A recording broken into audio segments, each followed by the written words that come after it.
Carlene Fitness. Just want to welcome you to your first cycle class with me. Maybe it's your first cycle class with anybody. It's important that you know how to use your bike. Before you even come in for the bike, there's a few tools that you'll want to have. One is a towel. We get very sweaty in a traditional spinner cycle class.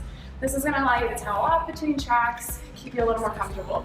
Drape it over the bar. Sometimes I like to cover my gears so I don't know how hard I'm working or how long I've been on the bike. Next, you want to have some water. Most bikes are going to have an area for you to hold the water, whether it's up in the handlebars or down here. Since we're not actually moving, we don't have to worry about the water falling. Third, you can buy some fancy shoes with a clip on them so that your foot is fastened into the pedal. You don't need these shoes though. All bikes should come with a cage that you can slide your foot into. So now, let's set this bad boy up. This one is a Kaiser bike, but there are lots of other bikes out there. The Kaiser bike's unique because there's no flywheel in the front, so they take up a little less space. The first piece is your seat height. You want to pull this up till it's about hip height. You may want to pull it up from hip height the floor or hip height the riser. You're only talking about this much space, so that is a comfort measure, as long as your knees do not come past your toes when in the saddle. We'll go over that. So hip height, fasten that bad boy in. Your handlebars are going to want to be right about level with your seat height, because on a traditional road bike, we keep a straight back, shoulder length back.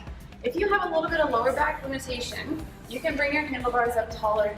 What I really like about a Kaiser bike is the front of the handlebars are naturally taller, so you can always hold the top if you do have that back limitation, even if it's only intermediately.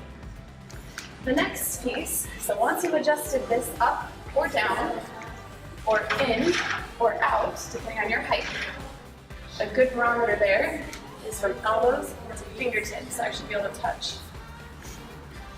Then you want to adjust your pedals and make sure they're in the right spot. So every class should have one trial before you even get started where you circle all the way around a couple times.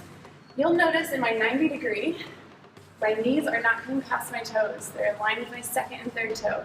This is perfect posture for an entire class. You want to shift your glutes to the back of the seat, keep your chest lifted and open to me, and tip at the hip when you come forward. That tip at the hip is going to force core engagement. We want to work our core as much as possible. Now you know everything you need to start. I hope to see you in a cycle class soon.